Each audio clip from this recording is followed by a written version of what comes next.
Recently, I played the game Sunny Day Pond with my daughters. My daughters are 2.5 and 4. This game is supposed to be for children of age 3 or more, but my 2.5 can definitely get the game. And I think even I'm going to just turn Toshikoda. This is a very, very simple game. To the point that I was almost worried that my 4-year-old may be a little too old for this, may find it a little too easy. But while the game did not present any challenge for her, it definitely was easy for her to learn, she still enjoyed it, which is what really matters here. Sunny Day Pond is a cooperative game by Peaceable Kingdom.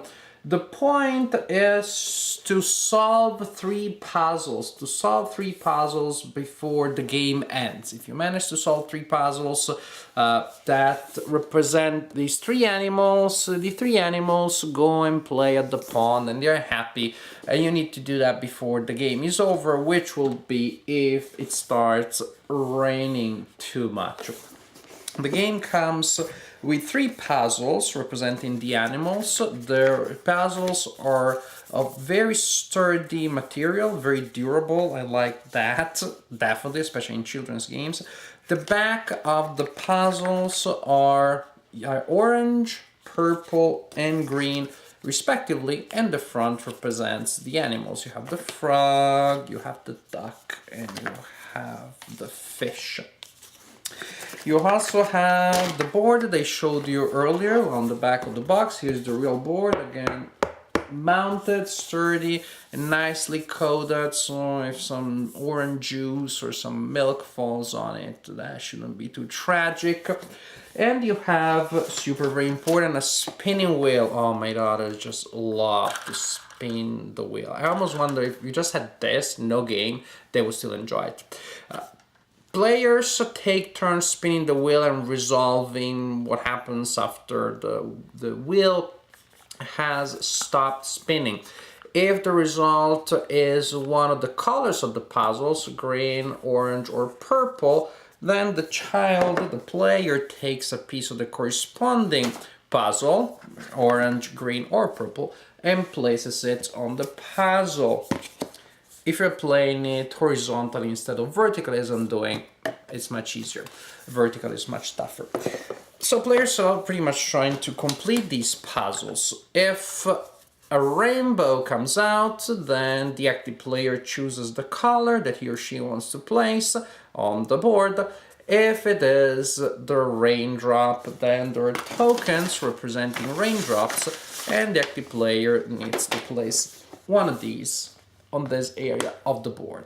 So if all 6 raindrops come out and are placed on the board before all the puzzles have been completed, the players lose the game, but you never phrase it like that, little kids. You say, oh, it has started raining, the animals have to go home, they don't like to get all wet, especially the fish, and so they can't play to the pond today, they'll try again tomorrow. If you manage to complete all the puzzles with your kids, then the animals can play at the pond, they're all happy, and all players win the game. This is the basic idea. What happens if a color comes out indicating an animal whose puzzle has already been completed? Then the rules say that you need to do something silly related to the animal. For example, if it's the duck, you can start a quack, quack, quack, and imitating the animal. If it's the fish, you also make the noise that notoriously all fish make. So you kind of pretend to be that animal. It's very silly, but kids really like it. And it takes care of something I was a little worried, like what if towards the end of the game the same colors keep hitting, the game doesn't move, doesn't go anywhere, you're stuck with a single color that never comes out. Yes, but having this physical interaction as you pretend to be the animals become a comedy relief that actually keeps the game entertaining. As we were playing the game, yes, there were cases in which at the end we were just playing, like pretending to be animals for a while before the game was resolved one way or the other, but the kids were entertained, and as they were entertained, they also were doing interesting stuff. We're solving puzzles, very easy puzzles for my 4-year-old daughter. She resolves much more complex puzzles, but still matching the colors, spinning the wheel, pretending to be the animal, playing the part of the animal. That was all fun stuff. For the younger daughter, matching the colors was like, oh my gosh, I'm doing something so smart. I am like a PhD. I'm the PhD of the 2-year-olds. So she enjoyed that. You could see there was almost like an immersive thing, like I really want to get this right. And the same for the puzzle. That wasn't the hardest she had solved, but not all that obvious either. She had to work a little bit around figuring out what the right puzzle, what the right position for each puzzle piece was. So both daughters of mine were entertained by the game, even though in different ways. Actually, now I want to show you a segment that they filmed yesterday with my 4-year-old. The 3-year-old was taking a nap when we were filming, so she will not be in the video. But I filmed myself playing with my 4-year-old for a couple of turns, so you can see how the game works as it is actually being played, and how it works when a member of the target audience is playing. Remember that the target audience being a small child. Are you ready to start playing? You want to spin the wheel first? Yeah. Okay. Put a little more flat. What color did you get? Look, Did you middle. Okay, yeah, I think you... Oh, that's rainbow. That's rainbow for sure. So you can choose any color you want. You want to choose green? No, I can't touch it, remember? Oh yeah, I forgot that you're allergic to green things. Okay, you got the fish. Perfect. Can you hand me the wheel? Sure. Thank you. Let me spin it. What do you think? Middle or more like purple? Middle. Middle? We'll do it again. But don't get purple. I think I got orange. Can you hand me an orange piece? Sure. I'll do it for you. Oh, thank you. That helps me a lot. Here. Yes. Here's the piece for the ducky. I did it. Yep, you did. You want to spin the wheel again? Now it's your turn again. Sure. It's in the middle. In the middle. Here in the middle. Rainbow. Rainbow. That means I can finish my puzzle. Mm-hmm. Again. So you're working on the purple one? Yeah. Mm-hmm. Fish. Fish. Fishy. No. On top.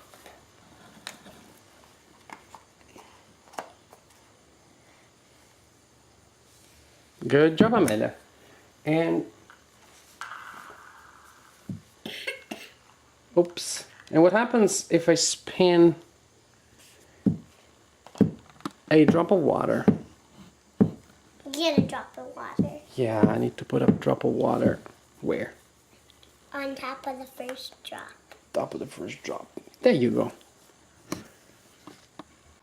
So my worry is that the game may be a little too straightforward, too linear, too basic for my daughters. Turned out to be completely unfounded. Both of my daughters enjoyed it.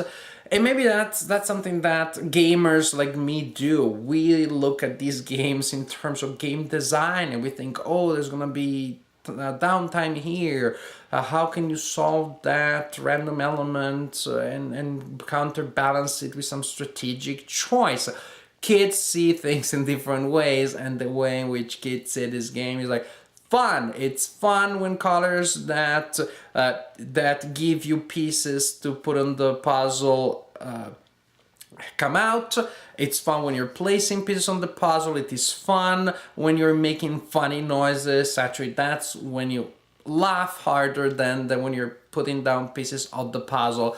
The situation, even when you lose the game, is such that, oh well, the animals are just taking a break for now because it's raining. Oh look! And then you clean the board. It has stopped raining. Let's try again. Now the friends are trying to go to the pond again. You can see how the kids see the game different from how we do, and that's precisely what we should expect. And the way in which they react to this game is very positive. My daughters enjoyed this game. I like the quality of the components. I like the way they look. I like how durable they look. So Sunny Day Pond, definitely is a game that has been successful with my daughters. Cooperative game by Peaceable Kingdom. We have had fun playing this game, and I think that yes, we will be playing this game in the future too.